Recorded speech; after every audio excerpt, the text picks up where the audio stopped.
Hello बच्चों, यह सरवाई classes for board exam के यूट्यूब चैनल पे आप सभी का स्वागत है। आज हम कक्षा 12 के जीव विज्ञान के जो चौथा अध्याय जिसका नाम है वंशागत तथा विविधता के सिद्धांत, इसका तीसरा पार्ट पढ़ेंगे।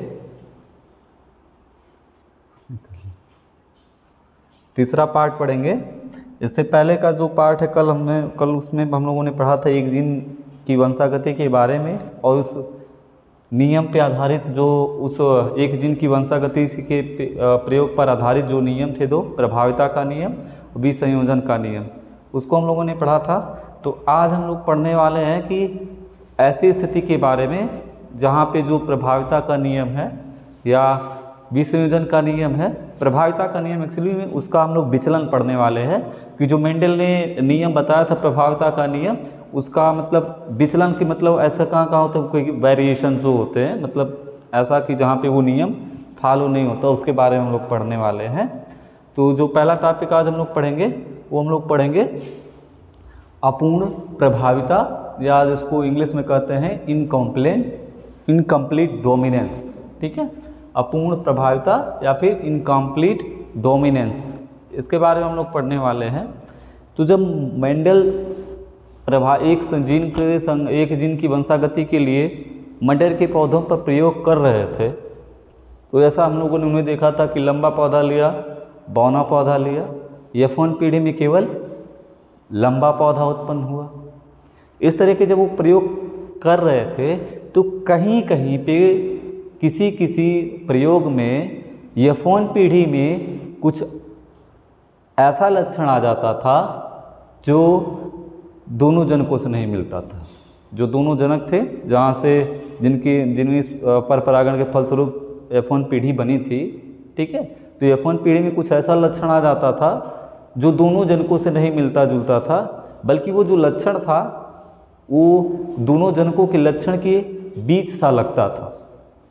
ठीक है, और उसी को कहते हैं अपूर्ण प्रभाविता। मतलब उसमें जो हम लोग पढ़े थे प्रभाविता में कि लंबे वाले का जो कारक है वो बौने वाले कारक के ऊपर प्रभावी रहता है, तो यहाँ पे वो स्थिति नहीं है। ठीक है, यहाँ पे दोनों कारक है, वो दोनों अपना प्रभाव दिखा रहे हैं, लेकिन पूर्ण रूप से कोई अपना प्रभाव नहीं दिखाता है। तो इसको हम लोग पढ़ेंगे अपूर्ण प्रभाविता के अंतर्गत पढ़ेंगे हम लोग। ठीक है, और इसका उदाहरण जो हम अपूर्ण प्रभाविता को समझने के लिए हम उदाहरण लेंगे स्नैपड्रैगन का, या जिसको साइंटिफिक भाषा में एंटीराइनम भी कहा जाता है।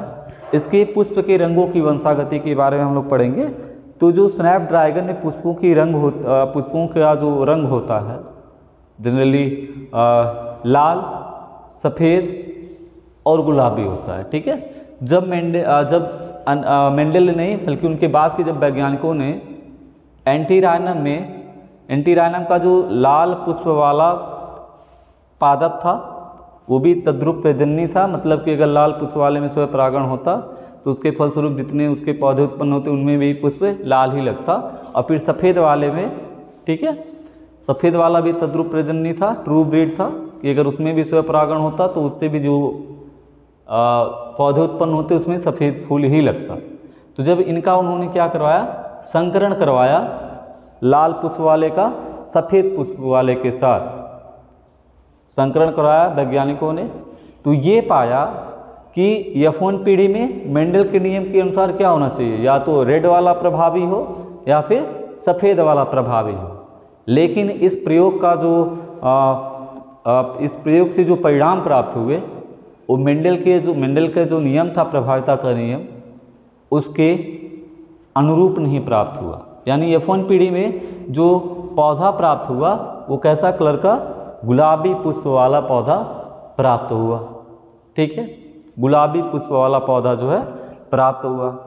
और फिर जब इस गुलाबी पुष्प वाले F1 पीढ़ी के पौधों का स्वयं परागण करवाया गया, तो जैसे देख सकते हैं कि लाल पुष्प में जो लाल पुष्प का कलर जो निर्धारित करने वाला कारक है उसको कैपिटल R से दिखाएंगे हम लोग, रेड। तो दोनों चूंकि वो तद्रुप जन्य है तो उसके दोनों जो कारक जोड़े हैं दोनों कैपिटल R होंगे। और इसके ठीक विपरीत हम लोग सफ़ेद वाले का स्मॉल r और स्मॉल r से दिखाएंगे।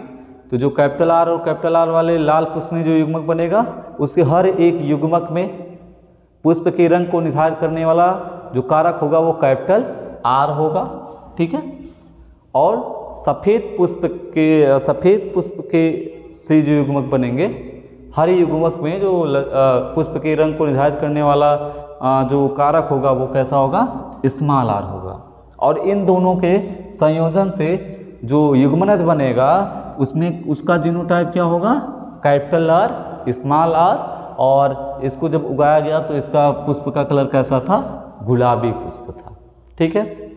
अब जब क्या किया गया कि इसका जब स्वयं परागण करवाया गया, तो स्वयं परागण करवाया जाएगा तो मतलब क्या है, यही मेल है यही फीमेल है, ठीक है, यही मेल है यही फीमेल है। अब जब यहाँ पे F1 पीढ़ी में जब युग्मक बनेंगे तो एक युग्मक में क्या आ जाएगा, कैपिटल आर, और एक युग्मक में स्मॉल आर। जैसा कि हम लोग देख सकते हैं कि अगर नर युग्मक में एक युग्मक में कैपिटल आर, दूसरे युग्मक में स्मॉल आर जाएगा। ठीक इसी प्रकार फीमेल मादा वाले युग्मक में भी ठीक इसी प्रकार होगा कि एक में कैपिटल आर जाएगा, दूसरे में स्मॉल आर जाएगा, ठीक है।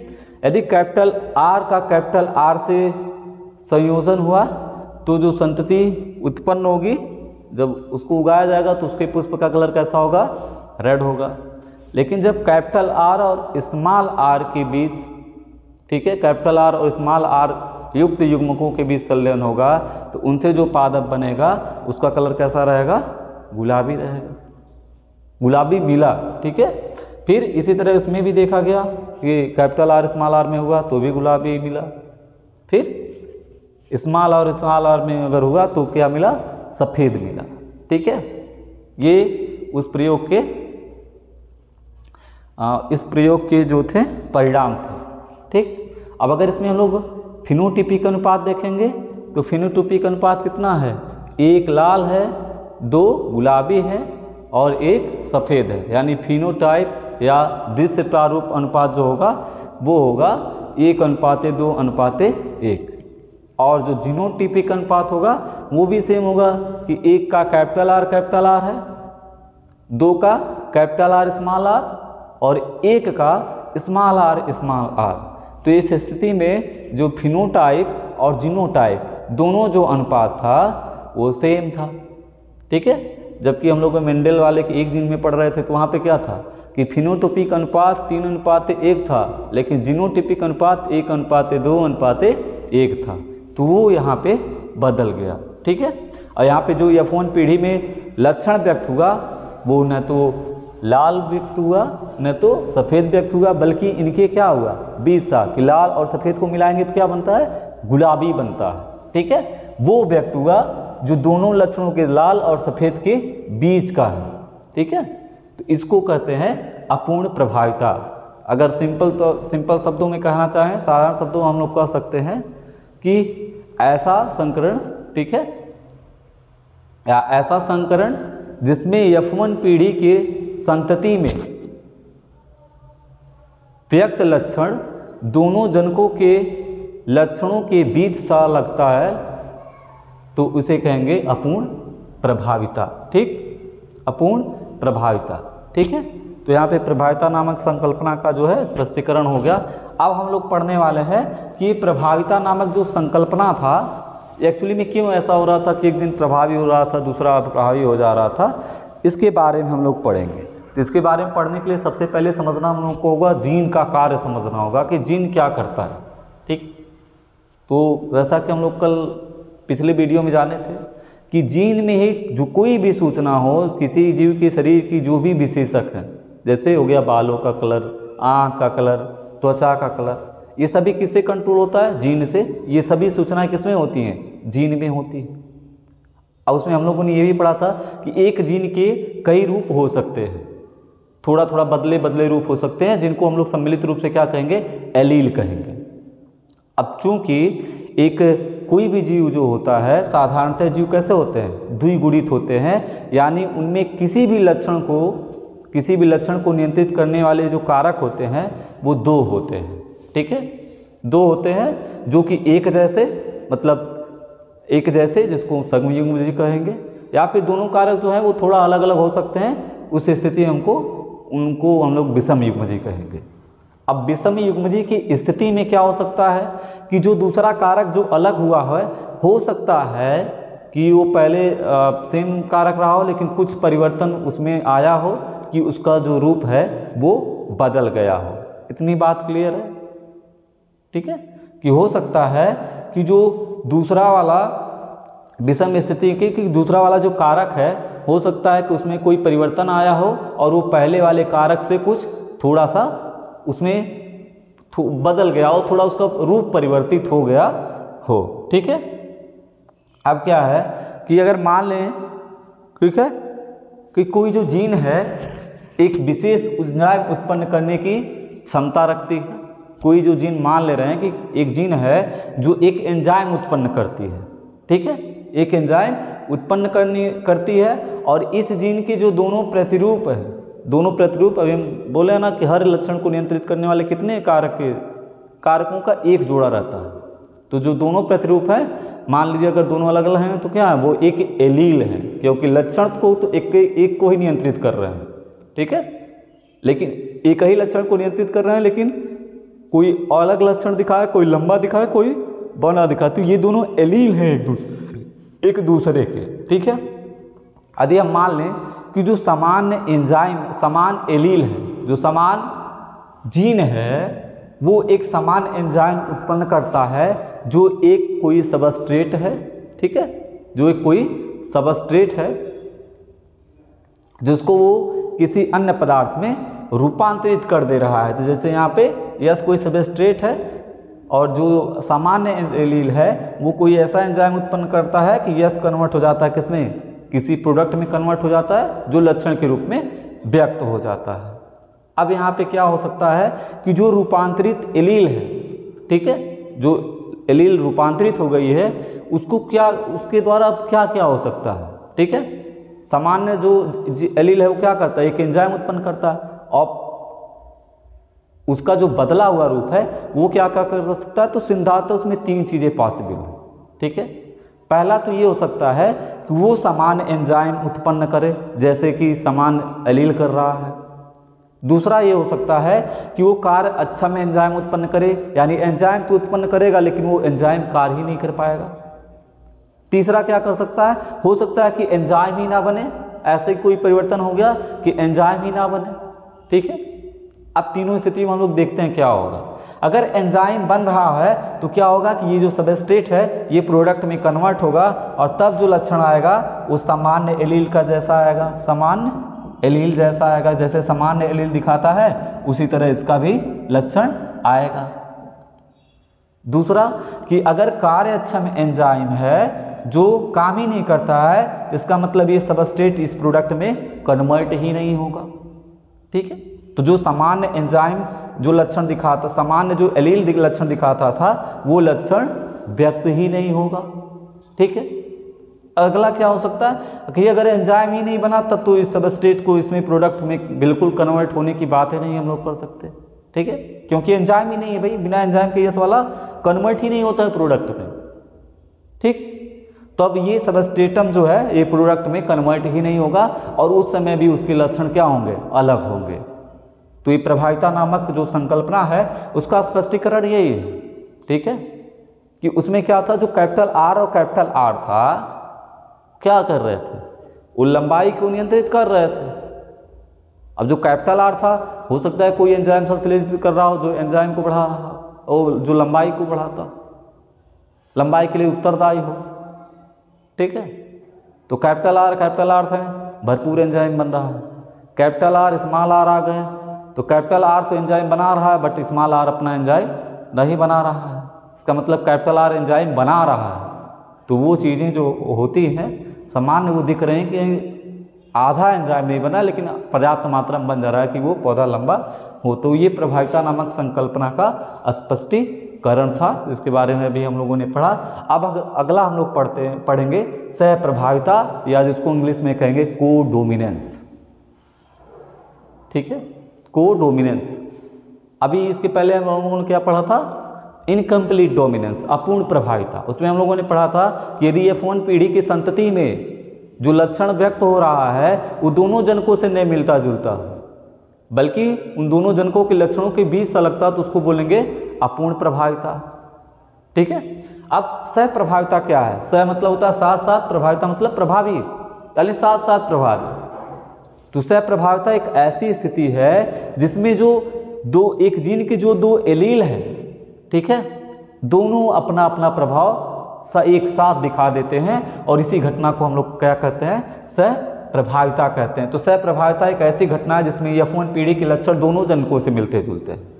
उसमें क्या हो रहा था? दोनों जनकों से नहीं मिल रहा था, उनके बीच का लग रहा था। लेकिन सह प्रभाविता में क्या है कि जो लक्षण F1 पीढ़ी में व्यक्त होगा वो दोनों जनकों से मिलेगा जुलेगा। ठीक है। इसको समझने के लिए सबसे बढ़िया एग्जाम्पल जो है वह है मानव में ABO रुधिर वर्गों का निर्धारण। ठीक है। मानव में ABO रुधिर वर्गों का निर्धारण। तो ये ABO रुधिर वर्ग क्या होता है? तो जो हमारी लाल रुधिर कोशिकाएं हैं, क्या है? लाल रुधिर कोशिकाओं के ऊपर शर्करा लगी होती है। क्या लगा होता है? शर्करा। ठीक है। शर्करा लगी होती है, और ये शर्करा का जो प्रकार है, ठीक है, शर्करा का जो प्रकार है कि किस तरह की शर्करा लगेगी, इसका नियंत्रण कौन करता है? जीन आई करती है। कौन करता है? जीन आई करती है। और जीन आई के 3 एलील हैं। ठीक है। जीन आई के 3 एलील हैं, IA, IB और स्मॉल आई। ये 3 एलील हैं, यानी जीन आई के 3 रूप हैं, IA, IB, स्मॉल आई।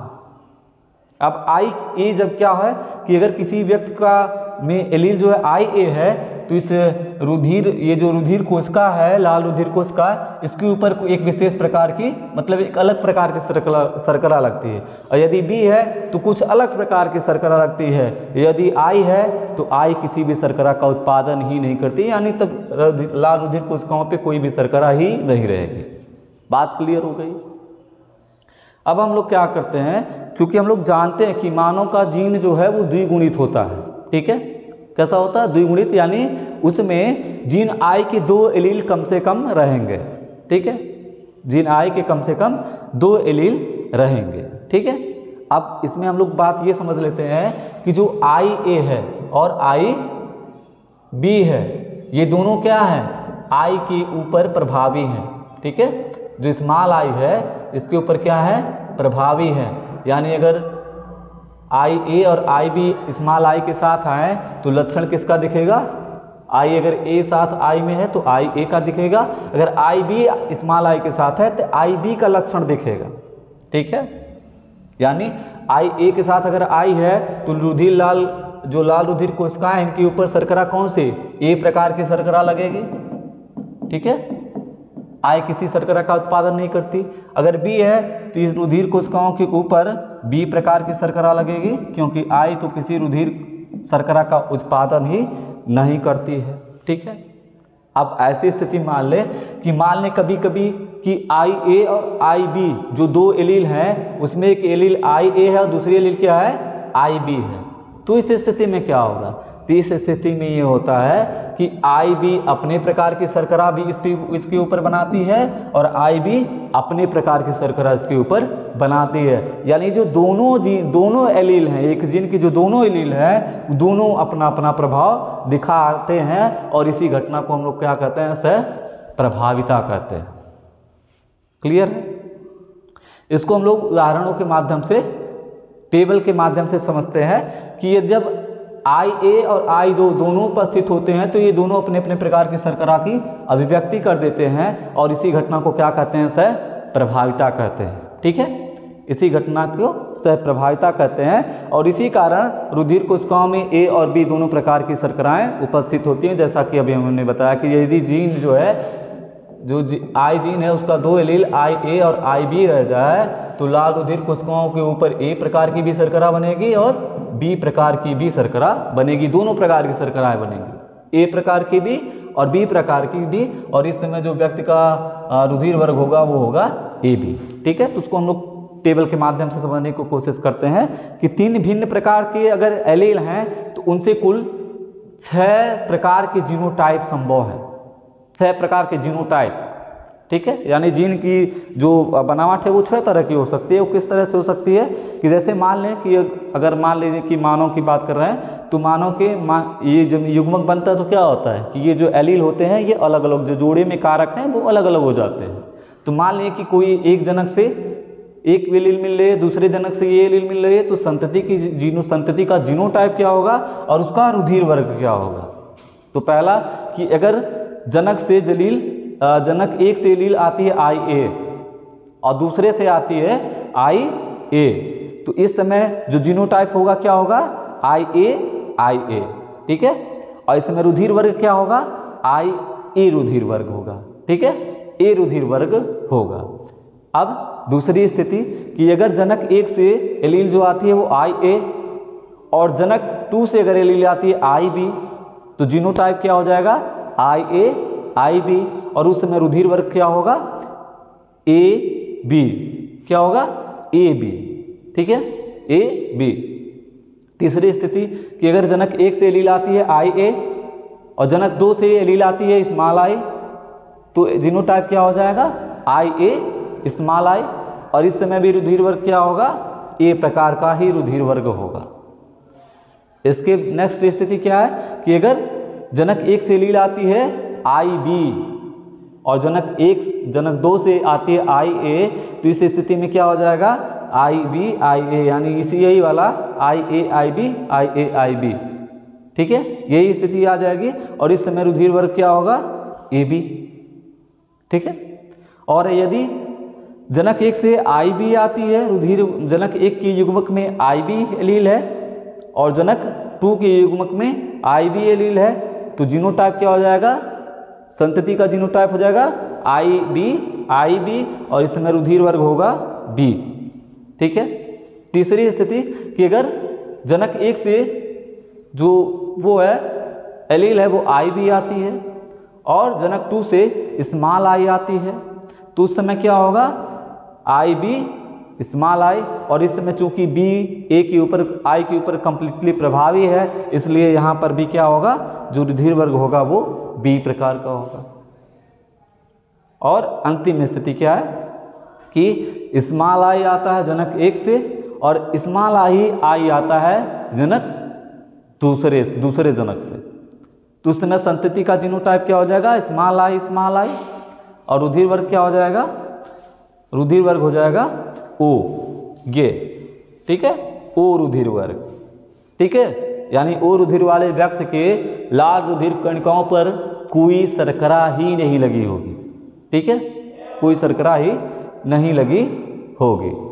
तो ये है जो एक जीन की वंशागति थी उससे विचलन, ठीक है, उसमें क्या क्या मतलब कहाँ पे ये नियम जो है वो नहीं चलता। तो जैसे यहाँ पे सहप्रभाविता हम लोगों ने देखा तो वो भी विचलन है, जो मेंडल का प्रभाविता का नियम है उससे हटके आ रहा है रिजल्ट। और जो हम लोगों ने पढ़ा था अपूर्ण प्रभाविता, उसमें भी जो परिणाम आते हैं वो मेंडल के प्रभाविता के नियम के विपरीत आते हैं। जैसा उन्होंने कहा था उस तरह से नहीं, बल्कि किसी में जो जीनोटाइप फिनोटाइप अनुपात है वो उन मेंडल के फिनोटाइप अनुपात से अलग आता है, ठीक है। तो आज के लिए बस इतना ही। एक जीन की वंशागति हम लोगों ने पढ़ा, एक जीन की वंशागति प्रयोग पर आधारित जो 2 नियम दिए गए उसके बारे में पढ़ा, फिर एक जीन की वंशागति से जो नियम दिए गए हैं प्रभाविता का नियम, उसका हमने विचलन पढ़ा कि कैसे कैसे हो सकता है। बाकी इसके बाद हम लोग पढ़ेंगे 2 जीन की वंशागति या जिसको डाई हाइब्रिड क्रॉस कहते हैं उसके बारे में हम लोग पढ़ेंगे, तो वो अगले वीडियो हम लोग पढ़ेंगे।